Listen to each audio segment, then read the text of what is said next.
of the 8 plans, the remaining 4 presented in March. There is a covering paper from Toby which you have received, which sort of reflects on the intent, enablers and indicators across the plans. We are aware that Toby is aware that these were a little bit late being circulated, so I hope you've had a chance to read what you needed to read. I think Toby's overarching report is really important.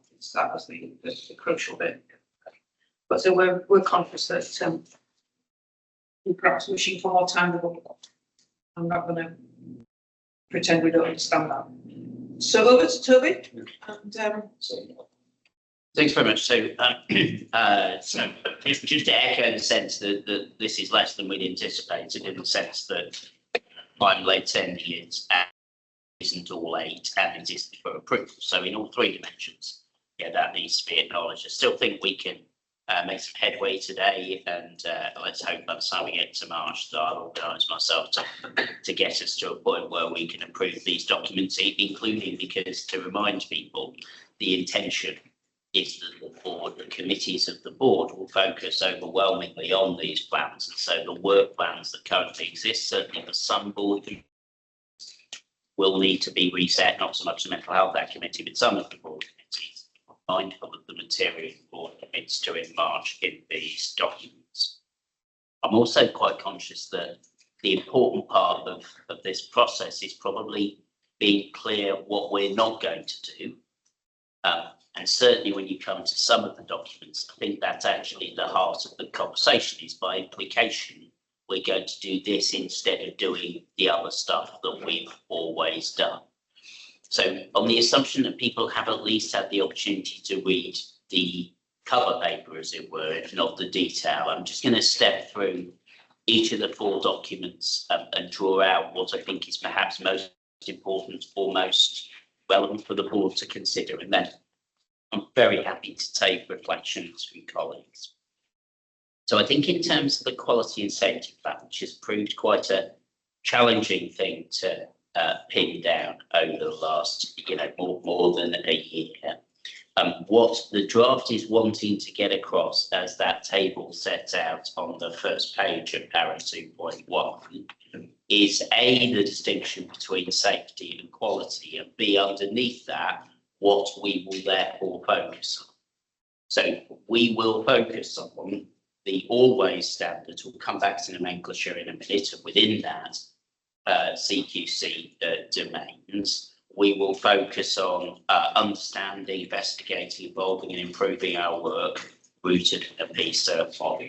That is our safety conversation, not something else.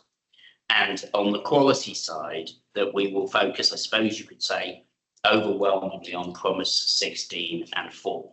Now, when you come to the document, clearly a lot of the inpatient improvement work that we were talking about before we broke for lunch is also incorporated. So the bit that I'm trying to get across, we would increasingly cease to do is a huge amount of assurance reporting and assurance conversations and microscopic reporting of where we think we might be on any number of various standards.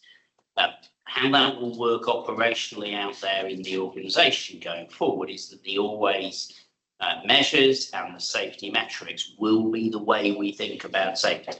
That doesn't mean we'll close our ears to anything else, but it won't be, well, there's these other things. The intent is that those 100% everyday standards are where we focus. And I guess out of that, we would want to try and get as a board to a point where we have more synthesis of our quality and safety positions. So not so much, well, here, this is important, this is important, what about this, what about this? But okay, taking all of that together with a relatively consistent mindset between professions and over time, where do we think we are? So if people remember, for example, the discussion we had in a private timeout about what were the biggest safety and quality issues we were facing, the striking thing about our conversation was the sheer diversity of what we all thought that might be. That's not offered as a criticism of us. It's just a reflection of perhaps the lack of synthesis with which we've operated, certainly in my couple of years here. So the essence of the quality and safety plan, when finished, needs to be that. And it is quite a big change inside the organisation, that. Whereas some of the other plans are probably more nudgy and adjusting, I think the quality and safety plan, perhaps along with the people and teams conversation we'll have down track, is quite a big shift in how we have been operating. The R&I plan, as it says in itself, still needs eye work, as we talked about in October, in terms of innovation. There's lots of thoughts in there, there's lots of suggestions in there, but they need to be more fully formed. And I think the suggestion in the papers is that by the time we get to the leaders conference in 2025, to be in September, we need to be in a place where we can have a conversation about innovation with our leaders. Never short of the invention of a new sort of, I don't know what it would be, a bit like our top 10 that Richard talks about. The 6 research priorities contained in the research document are now christened the Super 6 for those who like cricket and from a certain generation. But there's a really tricky point in the R&I plan, which is quite explicit and we need to handle sensitively, which is we probably can't carry on with a set of grounded research priorities and then a set of trust priorities and no bridge between the two. They don't have to be identical, at least in my view, and yeah, in the end we'll be guided by Dermot and others, but we do at least need to be able to see how they are different or connect, and hence the draft that we had probably doesn't yet tackle that question. To remind the board, we had agreed the learning and education document, give or take, in July when we met in Scunthorpe and we had our education focus. So perhaps just to draw out 2 points from that document. One, to remind people, because it's sort of weirdly contentious in some places as we covered at TBC, that we have ring-fenced and committed to grow the training budget. But in doing that, we have aggregated the training budgets. There are individuals and professions for whom that is a change, and that is difficult. And we played that out a little in TPC, didn't we? So it's just to remind people of that. And then, as the paper does, to draw attention to the fact that perhaps there's been a lot of brilliant work and great thinking and implementation done that's quite focused on individual and team learning. And we've probably got a conversation to have progressively over the next 4 to 6 months about where does that leave organisational learning? Excuse me, is organisational learning simply the aggregate of individual and team learning, or is it at least in part a different benefit? So then finally, in some ways, the E&I document is different because the vast majority, or at least the majority, of our promises sit within that, whereas the L&E plan has one, Q&S plan less so. So we need to think about the equity and inclusion space as a shift in the coming period to a kind of doing dynamic and implementation dynamic. We'll come back to that when we look at the promises scorecard, but there's a real need. We chatted about this last time, didn't we, when Joe presented on promise 6, 7 and 8. There's a real need to get into a doing space, but doing space that is focused on the success measures rather than a doing space that is focused on doing something that's adjacent to the plan.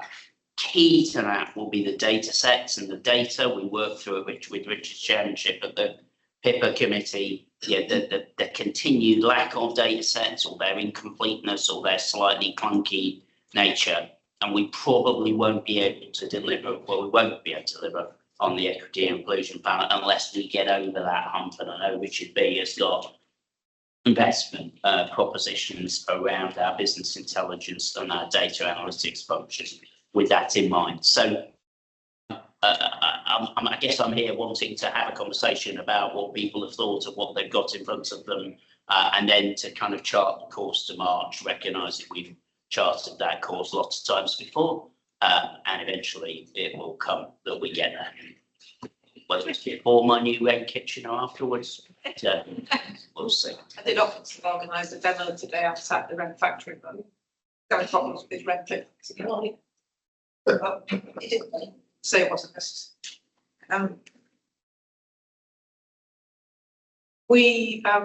I'm assuming that, given what Toby's just said, but that we are not going through each of the plans in detail, given that we will have in March a proof.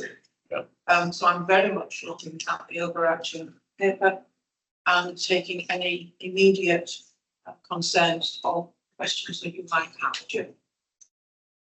Yeah, just some reflections really. I think on the E&I plans, as Toby said, it's got a lot of promises. It's got half, 14 of the 28 boxes sit under the E&I plan.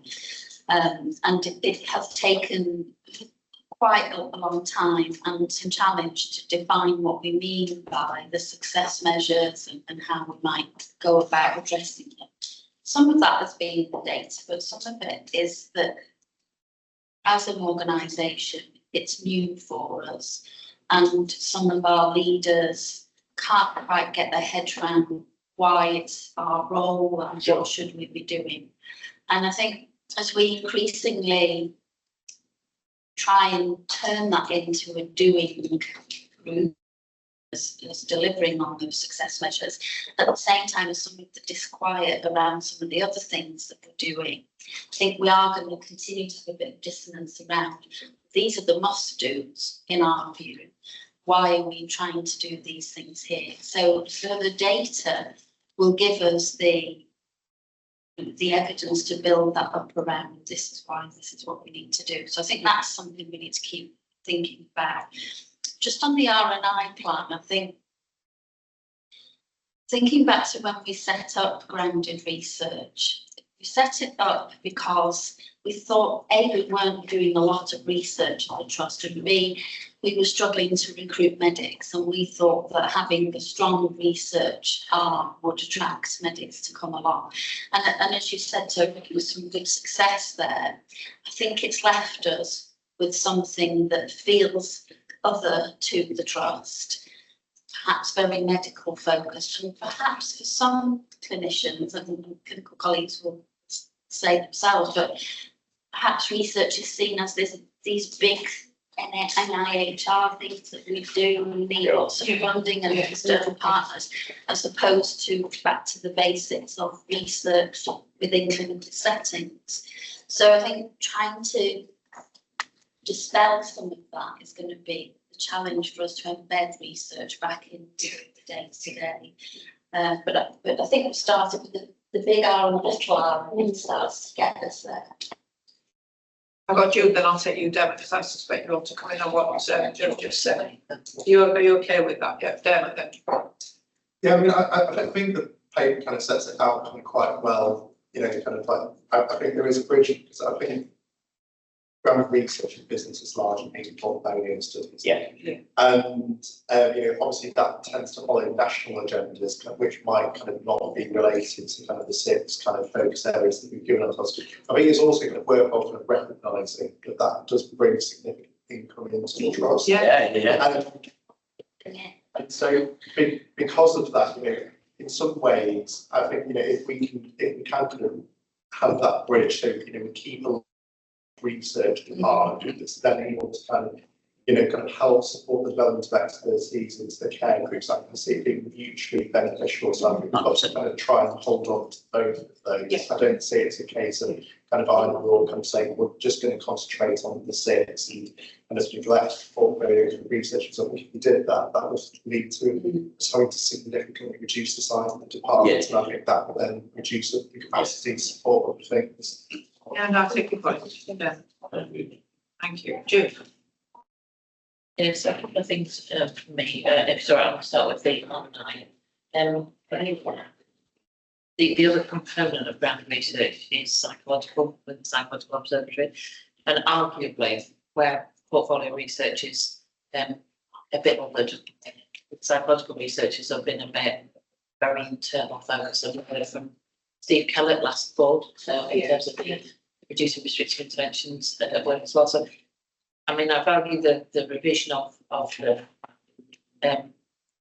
look at it as more integrated, because I think there was two ways we could have gone with research. It could have become a satellite to the organisation, or it could become integral, and it feels like this moved to we more out rather than something that sits like a flourish. Yeah. Because that was under debate at some point. Yeah, no, absolutely. But I think there's more we can do to make that feel integrated, and I think that will be a massive cultural change for the team, which may have been prepping for the other direction.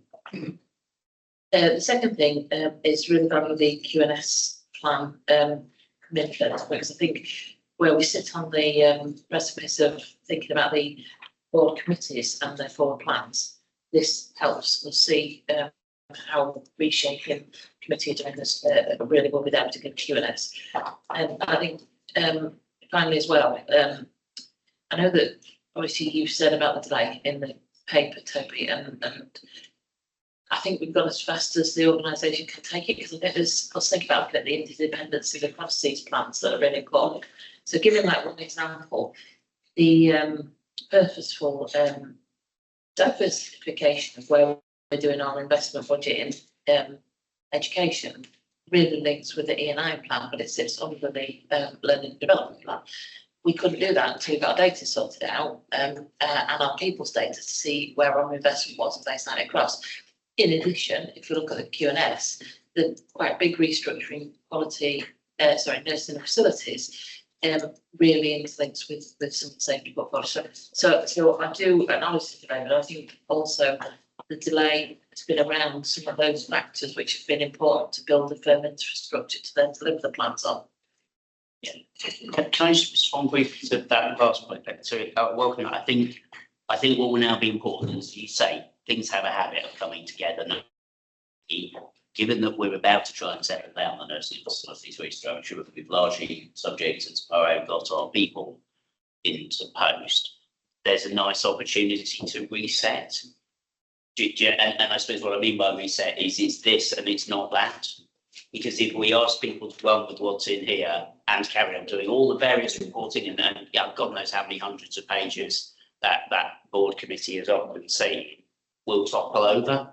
So there's something about the board, particularly from the 1st of April, standing down. We can always have a look 6 months on, okay, what have we lost? But standing down quite a lot of that material in favour of what's implied here. Yeah. Absolutely. Yeah, it's more just nerve-wracking because I think, I've been here 14 months. It's taken me a while to go. There's one promise, there is 5 objectives, there is 28 promises. It takes a while to get it to see how it all fits. And then we've got the 8 plans coming in now.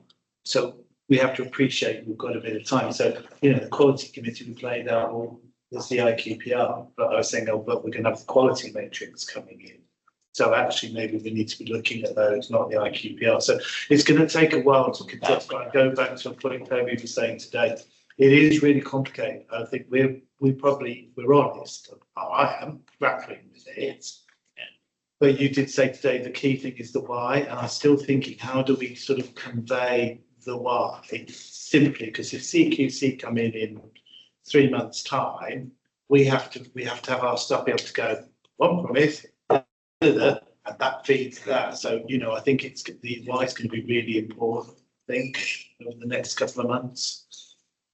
It's not articulation. It is, yeah. Oh, well, that feeds that and that does that bit, so. Kathy. I support all of that.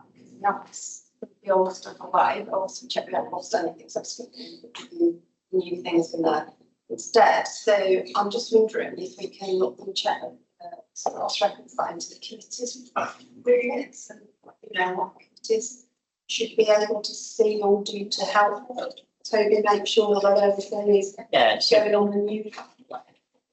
What's important, what's to do, what do we look at, what do we share. Okay.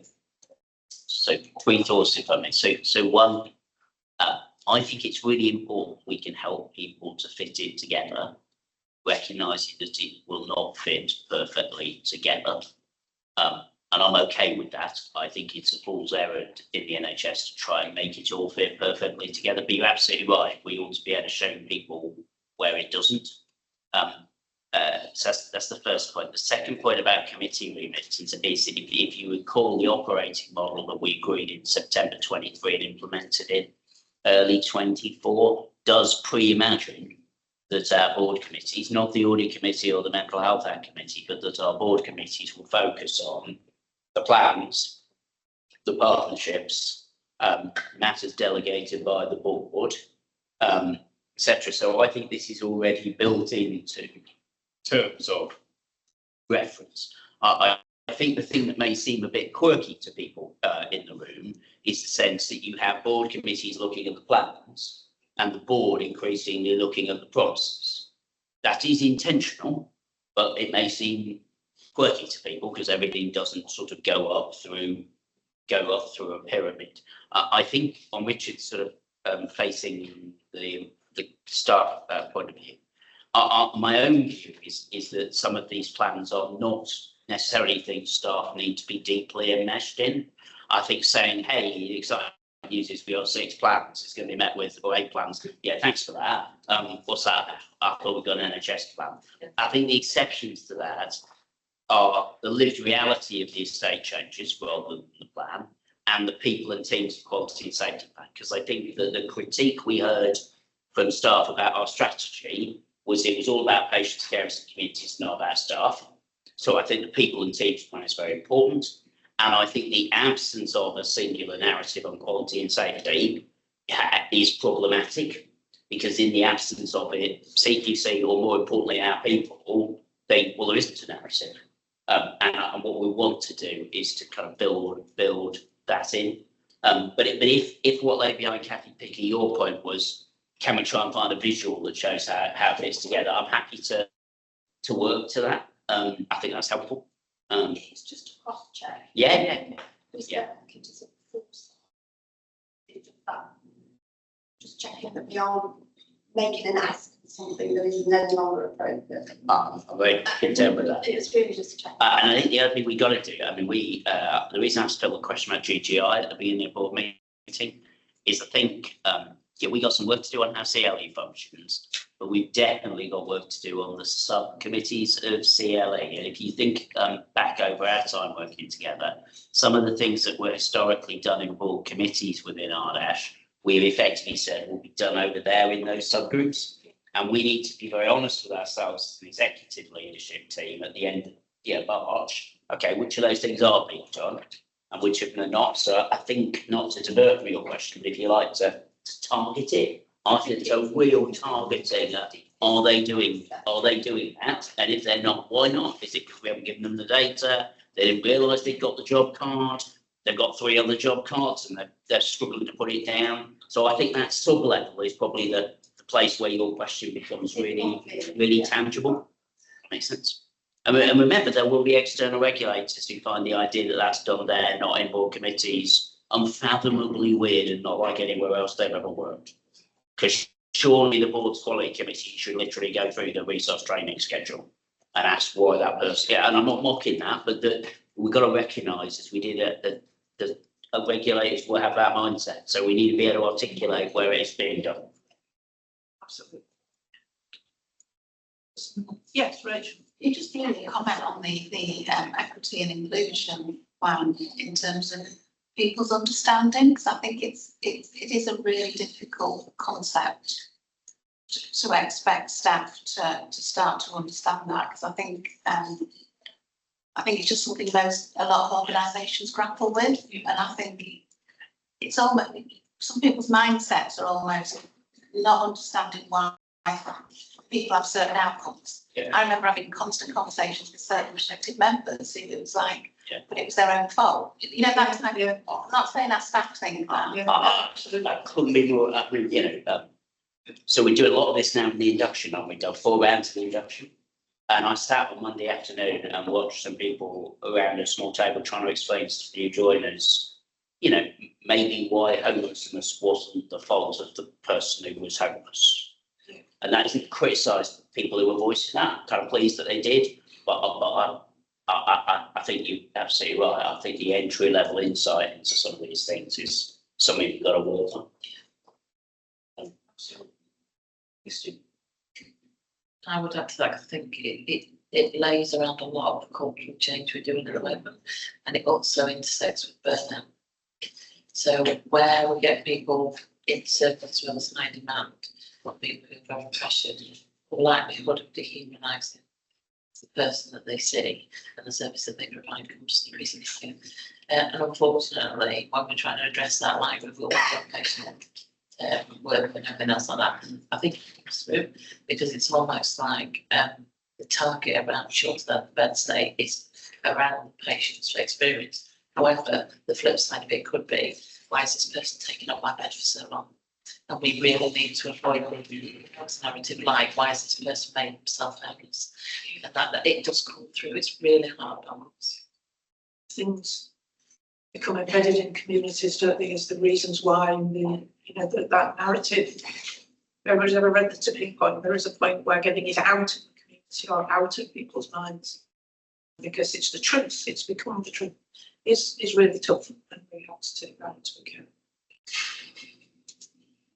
With all of that, and mindful that we will be approving these in March, I'm just note the material presented, and we will move to approve the final versions at the March meeting. Is that okay? Well, thank you. We will move to what says routine report, or Phil's special report. So, over to Phil on the extreme risk.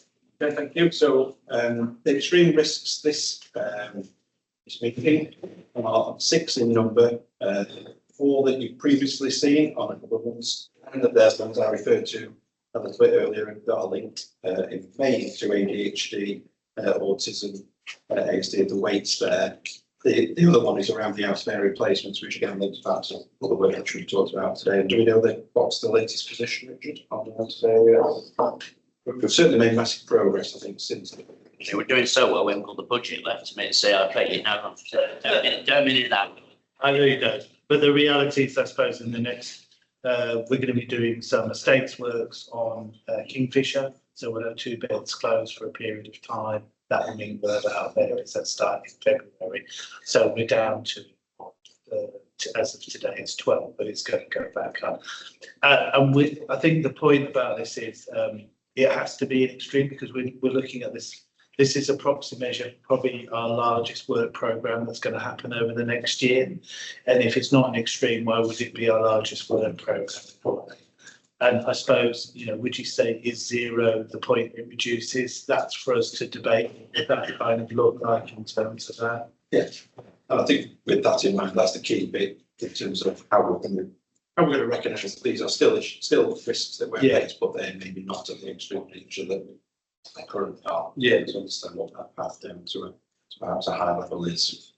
There are 2 new ones from the previous report. One relates in links to some the actions related to the rapid improvement plan, and there's some concern that they weren't going to be able to address those. We've got our MG on Tuesday. We're looking for an update on that. That is one that is expected to reduce much quicker than is on here. And the final one, we did actually talk at the last meeting about the complexity or confusion around the fact that there are multiple registers around SMI patients, and there's a lot of work going on at the moment to ensure that we move towards a singular register reporting. So that's the current position. Last time we talked about the high impact low likelihood. We returned to those at March. Okay, thank you, Phil. Right, thank you. Yeah, I appreciate that side of the thing is to remove everything papers with today, which maybe just wonder whether they were issued somewhere on operational risk registers. One was that mental committee talked about disengaged pension. We don't know where that is. That's just my lack of knowledge. And the other was as well, just linked non-funding, you know, or funding. There's the industries. So I don't know, you know, where those are sort of looked at and managed on the risk. I wonder if you could just fill that up a bit more. I couldn't tell at the top if they were all Oh, no. on the risk, but we could certainly take that away from today and see what these risks already on there or respond to them. Okay. Yeah, thank you. Phil will reply after I've got out. I suppose if the regulation 28 isn't reflected in our risk register, which is the disengagement, that would be troubling. You know, as in, we probably want to have a look at our horizon scanning or our scanning behaviours as a leadership team. I know the auditing point as well, but we've had a Reg 28 on disengagement 15 months ago. We talked about it here. If that hasn't made it into our risk register, we maybe need to think about a process of that picks up that sort of stuff. That's okay. Yeah, no, that makes sense. Rachel? Yeah, it was just a question of governance. So where do these go next? Linking it to the conversation we had before about appetite and lack of it. Does it go to this? I don't know. Does it go to England? Does it these go to ICB or just stay here for us to manage? They are internal risks to us. Okay. We're starting to develop a better dialogue with the ICB about the system and whether or not any of our risks need to be going into their marketing that they are identifying from within the system or the providers need to be aware of. But essentially, they are risks. It's just to answer the disinvestment bit. I suppose I was speaking specifically to autism, which is an extreme risk. So it might be something that's a contributor, because the risk isn't the money. That's what's causing the risk, which is the long waits. So, and I was only speaking specifically to ADHD. I don't know if you're asking a more general question about financing. There is a specific point, but there is the wider how that replicates, because particularly since we've heard about financial risk next year as well, whether that might manifest somewhere. But the Northlands autism risk isn't on here, is it? The autism risk that's on here, unless I'm misreading, is the Doncaster flood risk. I'd have to check. No, so I'm not going in front of this. I'm not saying. So yeah, I think it's a helpful catch, if you like, if the Northlands autism risk, because it's not a service we provide, is not on our risk register, which, you know, I'm not justifying it. I suppose that there's something for us to think about. She's Phil's points about, well, what are the boundaries of the risk that we document, if that makes sense. Yeah, that makes sense. Thank you. If there's nothing else, then. Okay, sorry, can I? All right. So, the SMI register risk, it's great to see it now here. The board asked for it last time. I suppose once RMG has done its work, particularly given that I think fixing this is going to be a labour of some months rather than some days, it would be very helpful quite quickly. I don't know whether quite quickly is April, but to understand the scale of difference between our register and other people's registers. So I think we saw as an exec team in delivery reviews in one of our places, the scale of difference was numerically small. Now it may have been, the people might have been very different, but I think I would find it helpful in calibrating the risk to understand whether we got a place where there's 500 people on our register and there's 4,000 people on the wider register. So yeah, okay, well, we are. So I didn't know that, but if I did know, I'd forgotten. So I think if the answer to OMG is it's going to take a few months to fix it, I think it would be helpful to capture that difference quite quickly, Phil, if we could. So we sort of understand the quantity of what we're dealing with. Yeah, that makes sense too. Thank you. We are receiving a note from Phil's report, and can we do that and take into account the comments there? Thanks very much. And we'll go to the strategic delivery risks. Yeah, thank you. So this month we're focusing on 3 strategic delivery risks. You'll recall the 2 that we looked at in November. These ones are themselves to strategic delivery risks 1, 3, and 4. So the first one around the work with diverse populations, the second one around challenging generating data and evidence to support prevention of aggressive health inequalities, and 4, movement to 7-day work for reflection in national terms and conditions and unable to shift. Each of those have been to respective committees this month, and these papers reflect the feedback that was received at those committees. Interestingly, you'll recall at the last meeting, one from 360 Assurance was here as part of all the work on our approach to strategic delivery. She'd also attended some of the committees, and I've met and had conversation with her about that and provided additional information. So we have had very recently a report from them offering significant assurance on our approach to strategic risk management, which is particularly pleasing from my perspective, given that last year it was quite. You got slaughtered, Phil. And I think in their feedback, they have reflected to us a couple of comments that are really pertinent. One is around, as we've just described, actually about the operational risk, being able to plot the path from what they are currently recording and scoring down to our target risk on what the outcomes will be.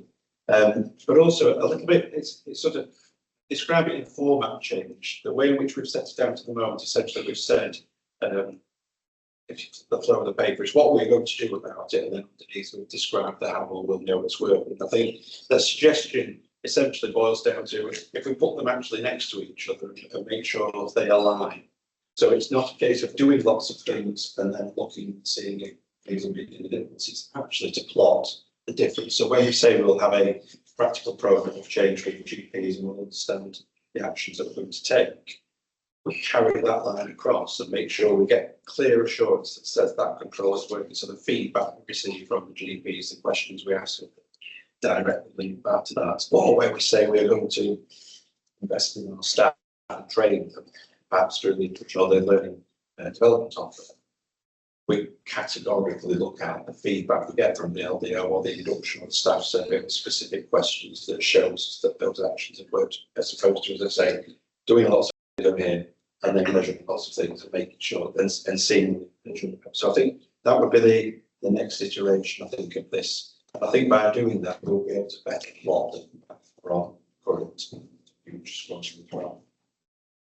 As I say, these three have been discussed at the committee.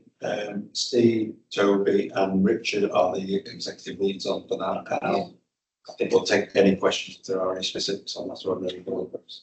Richard. Having chaired both of the meetings in this case, it's interesting that we'd identified the need of the better way of converting spontaneously, and Laura at 360 confirmed it was nice. Yeah. But then she's also gone the extra step and we've got to go away and think about it, and she's come up with proposals. So it feels really positive. I've seen her before. So both meetings were very positive. Very positive outcome, Richard, you're right. Richard. Yeah, it might just be me, but I'm going to be honest. Just one small thing, 2.6, you put SDR5, the new high quality. I think that you mean SDR4 on there. I've got that wrong. So the plotting, it sounds, when you just describe it, yep, great, let's do that. But when I start to think about how complex some of this is, I'm not sure, if I be honest, I can completely see that. So the high quality, we haven't started yet, we're talking about think tank, we're talking about 80-20. So I can see the vehicle.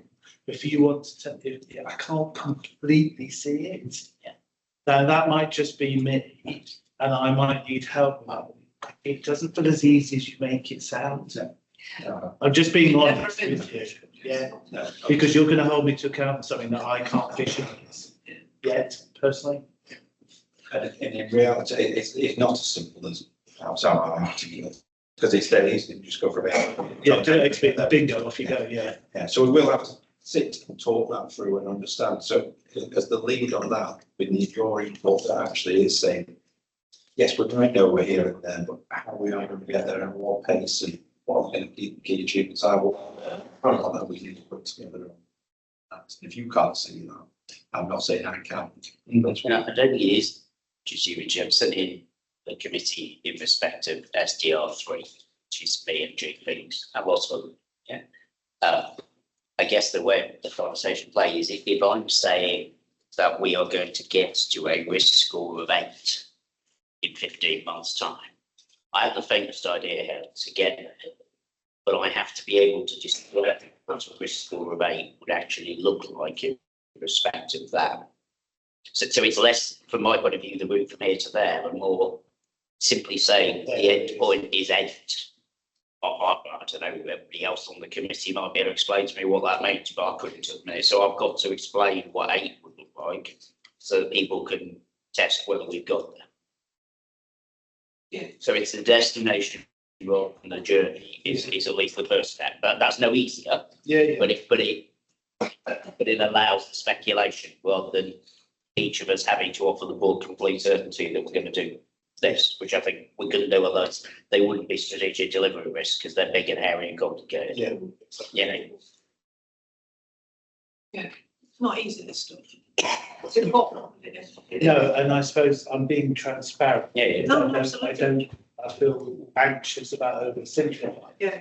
Yeah, because we're being asked to do something, and I'm sitting here thinking, if I can do it. And I think it's right that maybe I'm helping others talk to how complicated this is, and I'm probably hairy enough to be able to go, actually, no, it's not as easy as that in a way.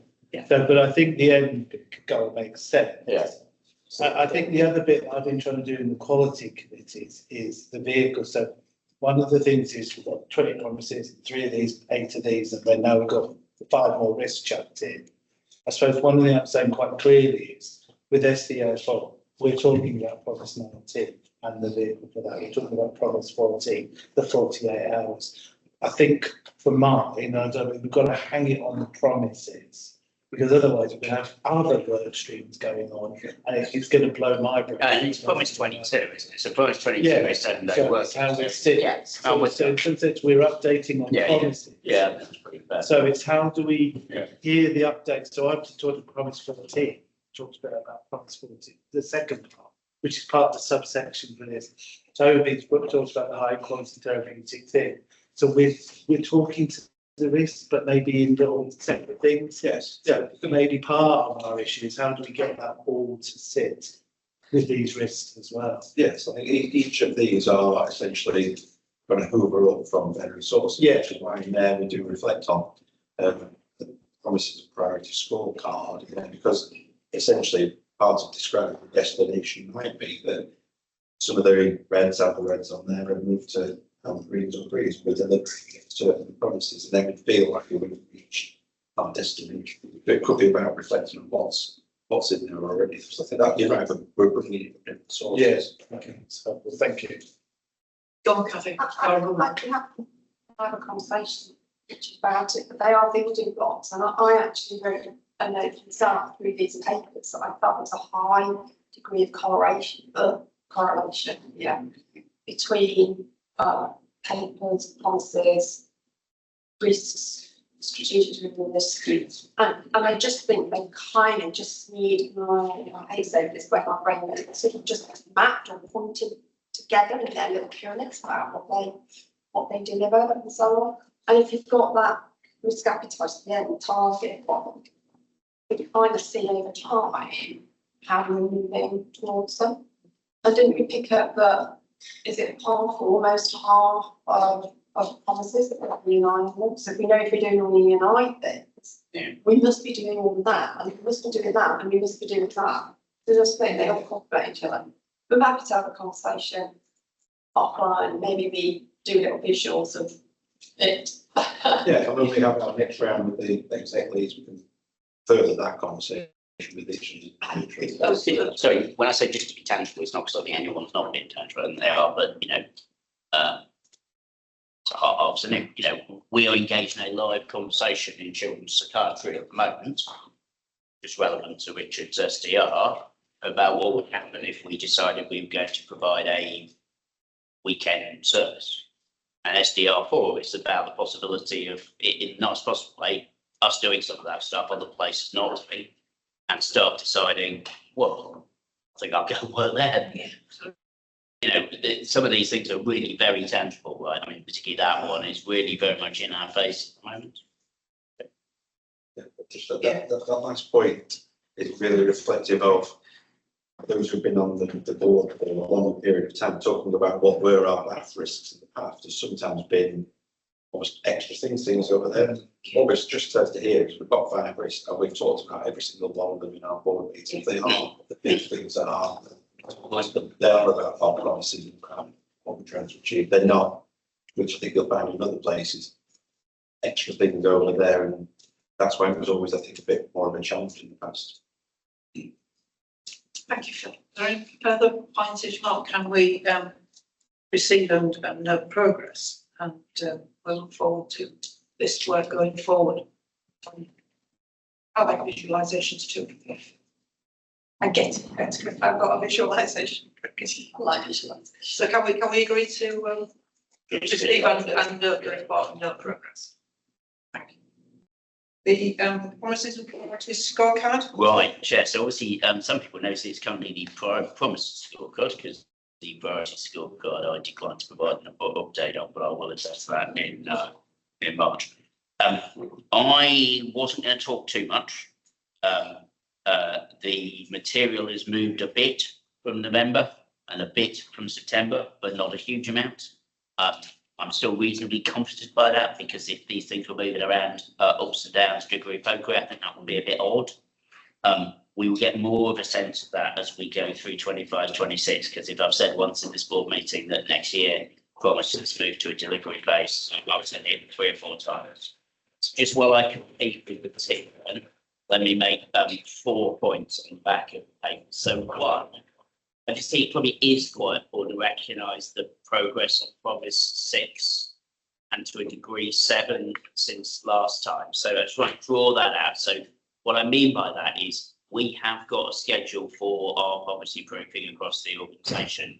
And frankly, more importantly, we've begun a conversation with teams as an executive about where welfare rights, benefits advice, debt support could best be embedded in clinical pathways. And I must admit, particularly with the suggestion from clinical colleagues and Richard, that potentially dialogue, building that into the dialogue process, which people will remember is replacing CPA in large parts of our trust over the next 15 months. For me, that felt like a light bulb moment. I could see how this could become systematic. And I get excited by stuff like that, because I can see how it could move to something more structured and less extra.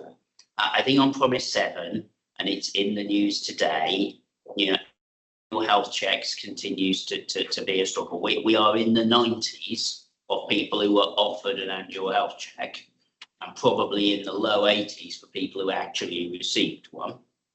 But you will remember that hence the SMI register point that is now on our risk register, that's from, if you like, the RDaSH bit of a bigger pot. So there's a big job of work to do, good job of work to do going into 25, 26 to make sure that we get on that bigger space. Everybody else in the NHS, when they talk about their delivery of annual health checks, are sticking on the easy bit, that's the internal bit. We want to get into that space. So that's the first point. The second point is there's a lot of work on Promise 27 and continues to go on Promise 27. As has already recognised that we've sort of got over the hump of thinking about it as chunky bids we might need to make. I do still think there will be money around nationally for this.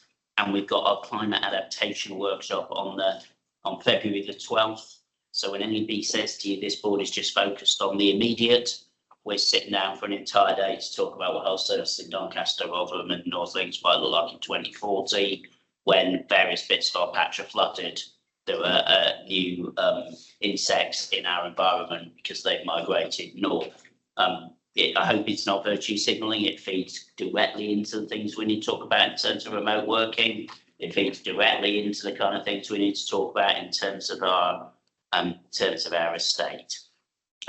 Promise 23, which often doesn't get much of a hearing in my diatribe, which is about potentially building facilities or working with facilities that are not wards, but that are bed-based is beginning to get a little bit of traction. We've got one live proposal, which we're considering next week, which is in the Rotherham space. We hope to get a Doncaster proposal, and then we will try and work out how to get our friends at Ongo to work a little bit more closely with us, and we will pick that up with North Links Council when we see them in 2 or 3 weeks' time. I think there is a chance, and you know, this is one of those frustrating things, but life's a learning experience, that we fall slightly short of the levy this year. We will, by the end of February, have built a plan to make sure we will get above the levy, even as the levy doubtless changes. In essence, we used to perhaps have a lot of highly banded staff on the levy. We deliberately focused, in addition, on more entry-level roles. We're likely to fall short, not shorter than we've fallen before, but not complete delivery of Promise 9. So I just draw those things to the attention of the board. But as Joe Fox demonstrated, Councillor Governors, ask anything about any promise. This is the bit of the agenda where the executive needs to be able to answer for the promises that we have. So. And I've said it twice again, I really do like this report. I like the way it brings and the things of looking at what's happening. I really like what's happening. Catherine. I love the report. And the progress, you know, when you think about what's in here, impressive. So the question really is, there was no real sort of can't do it off the rails. It wasn't the thing we thought it was, you know. So in terms of sort of your confidence and how you feel about it, Okay. are there any? No, it's interesting. All 3 of the last 4 minutes, that's the question someone's asked me. I know you. No, it's fine. No, well, that's a different question. And we talk about that. No, I'm a bit facetious. It's a fair question, but it's a different question. So I think if you assume all promises are to be delivered by 2028, with the exception of the Promise 27 conversation we've had about whether the Secretary of State can pony up the money, I don't think any are undeliverable. If you were being more precise, we've already missed Promise 19 because we said we'd do it by the end of 24. I could go on and do other examples, but assuming you are prepared to treat, as I think was always the spirit of the board, that over 5 years we will have a go at the promises, we will fall over sometimes, we will keep going. There are none where I want currently to say to the board, I don't think it's doable. I think the time at which we would re-engage with that question really hardly, and maybe is around about January 26. And the reason I say that is twofold. One, we will then be down to just the 24, 25 months. But secondly, effectively what we are doing as a board financially at the moment is to say, right, so we'll do 3 million investments last year. I know we call it cost pressure reserve now because it's politically sensitive, but we'll do 3 million investment reserves last year. But we set a deficit budget because we got 0 growth. We'll do the same thing again, and it looks like we might get 0 growth. And there must come a point at which we have to say to ourselves, well, hang on a sec, that's the right thing to do, but it's unsustainable. And I think that point is next year, 26/7's financial conversation. If we really are looking at a 0 growth position as an NHS going forward, then there must be a moment when you say, I don't think we can keep on trying to ride both horses. So that's a serious answer to your question. Yeah, my understanding also with the promises is that some of this is about encouraging trying things, testing things out. Nothing might be 100% green. It's just impossible to think that. If you kind of think we're going to have a plan to get to green, I don't think you can do that in all of these. So a really good example is reduce our carbon tonnage by. I don't think we'll ever achieve that in the financial climate that we've got.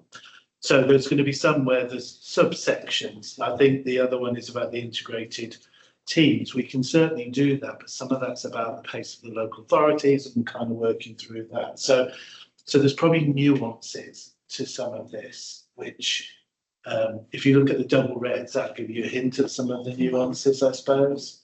But I don't want people to think 28 and achieve everyone green. It's not the reality of the job, I think. That's what's behind it. This is Yeah. so big, this is all what we're doing, you know, So- great. So I disagree with that. I think,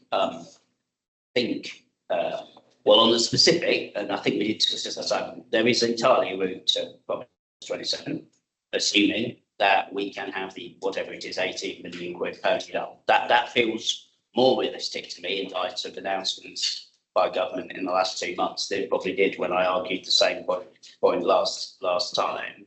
I mean, I think we do need to set ourselves an expectation that we can deliver.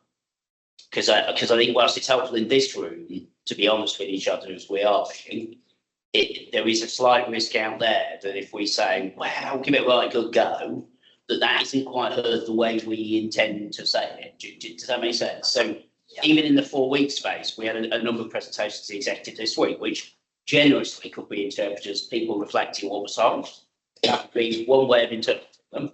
There will be another way of interpreting them that was, I told you I couldn't do it. I've given you the stuff. Why can't you leave me alone? And we've got to make sure that it's in the first group, not the second group.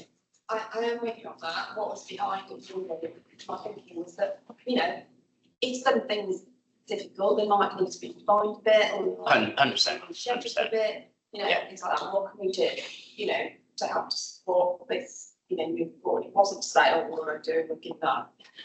Yeah, absolutely, thank you. Rich? Yeah, so I took you literally in terms of challenge hard. So, Yeah, good stuff, yeah. I think it's saying, I'm saying, I think there's excellent progress being made. But But yeah, so the first one in terms of the peer support workers, I was trying to look at it from 2 angles, both are probably completely wrong. But I was trying to think how, you know, the job description for the peer support workers, it's a really new approach. Okay. A peer support worker, have we got that right? Okay. Are we looking at growing a potential peer support pipeline of people that could take on the role? Yeah. And then the other side to that is that staff reluctance. Yeah. So that one stood out. Do you want to do the more? No, by all means do the more, but yeah, it's really helpful. Number 2 is carers. I think the carers network will help. Yeah. But I really agreed with the comment about needing some investment for some dedicated support to develop this, because I think a lot of organisations give this role to somebody, it's usually somebody in HR, speaking from experience, who doesn't really have the capacity to get it to where it needs to be. So I would just support the idea of the investment. I think 8 was around Afro-Caribbean elders and Asian elders, which must be around Dimension. research creates 5 impactful changes to inequalities. Yeah. And an opportunity to link in with those. For number 9, really keen to understand where we are with care leavers. Yeah. Have we got the right connections to get them really engaged? Number 10, I think it's Joe that said it, that just really feels like a place-based. We can't do that alone. I think that's a really difficult one. And what is it, 27, they're the one that's talking about sustainability. I think realistically, not saying it's not achievable, but I agree with what Richard said. You've got local authorities that are probably going to be doing things that they know they can't achieve it either. So it's about collectively, are we going to be able to achieve what we need to? It's not just us that can do it, it's part of the wider place, isn't it? It's taking those 6 in reverse order and relatively rapidly, given the chair's time. So I'm not going to repeat what's in the Promise 27. I think it is entirely feasible for us to build plans for it as contingent on our investment. And then we will execute on that if or when the investment comes. On Promise 10, we're very well embedded within our place working around inclusion health. The homeless event is based on that. So we're not trying to do Promise 10 on our own, but we are trying to do Promise 10. And I think a particularly important element to that will be to test us on will be whether we're trying to do it in all three geographies. We've made quite a lot of inroads in Doncaster and less inroads in our other two places. On care leave and promise 9, we do a paper inside a different space at the end of February. So although there are things we could say there's work going on, it may be best to answer that question at the next board. As a matter arising, Chairman Graham, notwithstanding having been away for a few weeks, has built a dementia proposition focused on Black and minority ethnic populations. I must admit, when we did a test and challenge meeting with that, it really did stand up quite impressively. It was boosted what had been done, particularly in Bradford. So it brought some examples of where this has been effective. So we're going to need to support Gemma and colleagues to be able to do that. I was befuddled because you talked about extra investment on carers. No, hang on. The phraseology is a little learning process for you and I. It talks about dedicated resource. That means identifying something we already employ, inviting them to stop doing what they're doing and do this for a bit instead. So I think we're in agreement. But that's what we'll be doing. On pair support workers, I've sort of taken this one now as a bit of a mission. We have got, I'm going to say £5 million worth of bids for the £1 million, £500,000 that we've set aside for pair support workers. So we've got lots of enthusiasm in addition to last year's £500,000 that we spent. I think the thing we have to satisfy ourselves, and again, I'm happy for it to be at the board next time, Chair, is, okay, that's lovely. So we'll have spent £1 million on some peer support workers over 2 years. So how far does that take us towards the 2028 promise, which is Richard's point? Is it like 10% of the way, half the way? What's the route to the end of it? So I think I don't have an anxiety that we're not moving forward. I can't yet be clear exactly what the end point is on peer support workers. And your point about the right resource internally to support those folk, it is one that's well recognised in the executive. We've got some things to do about how we do.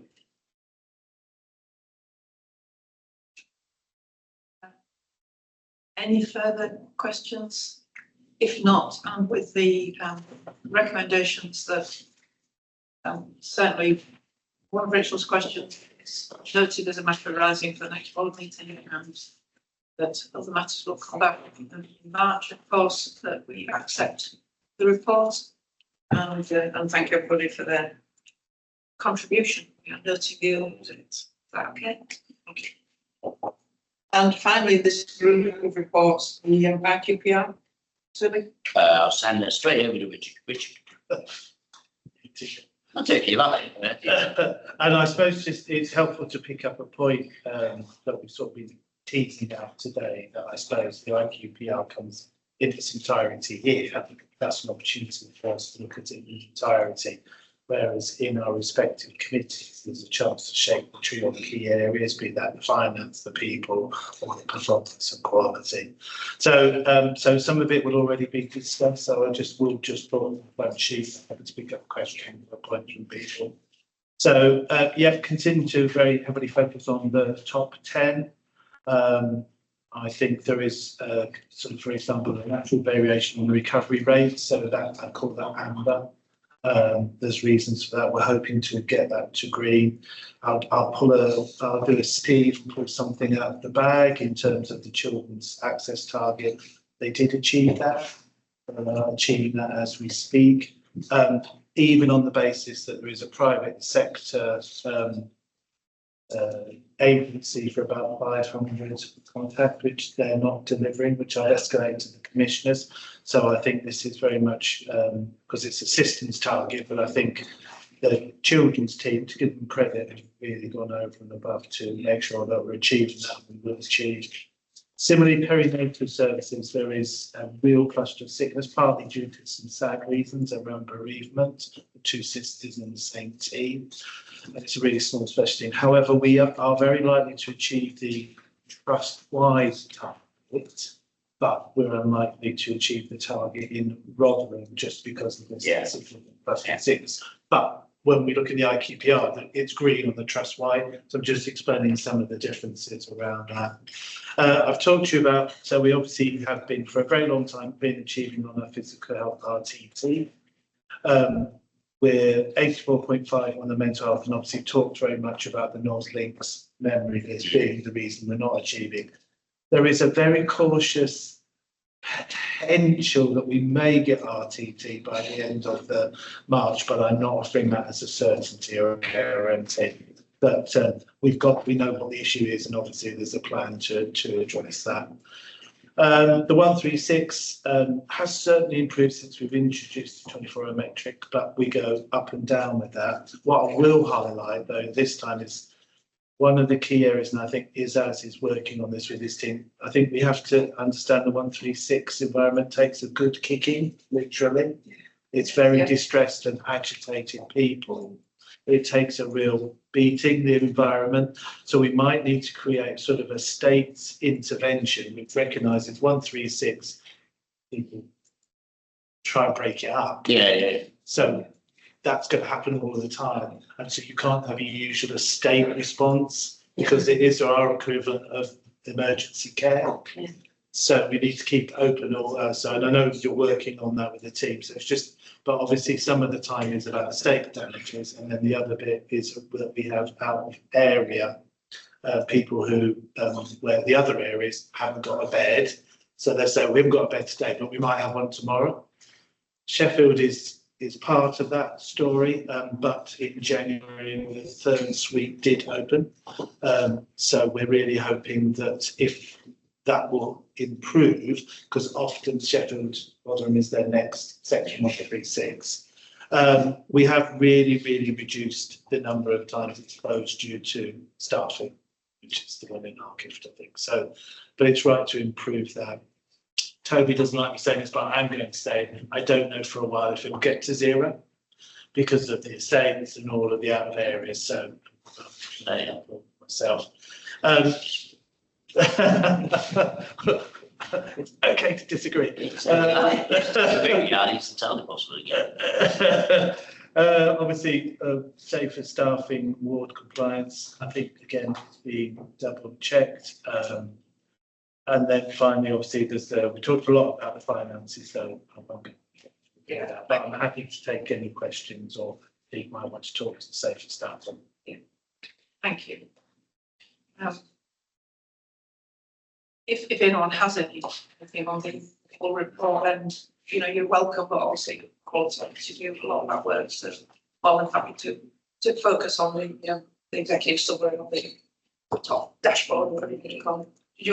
Well, it's comment, two questions. So the comment is, I think performance is slightly better than the cover sheet, isn't it? Because section 136 performance is gone to 98 and 100 and something in December. So it's improved. Yeah, it's improved on the 220 odd in October. My question was the month 9 finance position and the deviance, because on the version I'm looking at, I've got the month 7 finance position. So that may just be me. And then can we clarify where we are on the for staffing, because we committed to have accurate data and so I'm keen to know where we are. Can I be honest with you? Yeah. So I read this morning and I didn't. You wondered if it was last time. I didn't recognise. I was wondering the same thing. So by now. But I haven't. Yeah, no, it's all right. So you tell me. I don't know if that's. I'm looking at this and thinking this is last time. It is. Yeah. Yeah. So. Yeah. So given that, I will send to Phil. Yeah. The front sheet that I did send you. I didn't know with you changed it. I think that's right. I certainly haven't walked it back by 2 months. So bearing that in mind, a month 9's financial deviation is. Yeah, so that's positions included in the pack, the 430 surplus position. Yeah. And that's linked to the additional, they're calling it the NHS Specialised Commissioning Contingency that they've been holding on behalf of South Yorkshire. We offered to take that up to help the system, obviously. So we've got that in our position. Can I just say, is the right IQ and PR? Yes. Yeah. Just the front sheet, folks. Okay. Sorry. Yeah, the IQPR is we have 430 surpluses at month 9, and that's heading towards that position. We're just doing forecasts for the end of the year, and we think, with the exception of a couple of significant risks around depreciation and pay award funding, that's going to be in the ballpark of where we might end up at the end of the financial year. So what's the consequence? So assume we're shooting now for £500,000 surplus. Yep. the quantum of those two risks? Depreciation is about 700,000 and pay award shortfall in years by 800,000. Get to about £1.5 million. Those are two unknowns at this stage. And both of them are with the ICB for either or holding it centrally at this moment in time. So if both crystallised, we miss our control. So just to be explicit, so if we assume our control total was a deficit of 300 and something thousand, we could just about live with one of them, which is a certain payout, and still get there. If they also take the depreciation money off us, which is what they seem to be threatening to do, we will miss their control totally. If you so, I think at that point we're in the realms of silly, aren't we? Yeah. The pushback we've got against depreciation specifically is it doesn't actually improve anything from a system point of view. So we're just moving the issue around really. So that's been a pushback from a lot of the providers. But they've not made a decision on that. Thank you. Obviously, my memory is not that good that I read it. Did. Thanks. No, I'm now looking at it thinking, I think this is our day, but I wasn't going to, We're both winging it. How wrong are we in it? Does that mean safer staffing was fine in this report? Staffing is, yes, totally. So there is still the conversation about the data. So if we are providing the data in terms of the requirements for an HSE report, we are also providing the data in terms of being based on 92%. Yeah. There are no further questions to the report. Then we will note the reported delivery, and we will continue to look at areas of underachievement. We'll do it. And we'll thank Richard. It's honest. Thank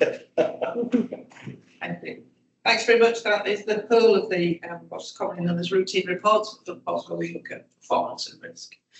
And item 26 are those reports that are here for information. The mortality sequential report, the guardian of safe working hours, those are the two, and these have been to committees that they are purely here for information unless anyone has anything desperate they wish to do. Consent to receive those. Thank you. I have no other urgent business that has been reported, unless something crops up.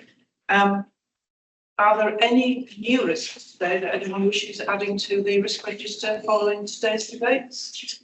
Well, I think we've heard the Northlings autism question and the disengagement question, which may already be on the risk register, but we're going to check. Thank you. I have no notice of any public questions. In that case, I will now read the relevant paragraph, which is always the best bit.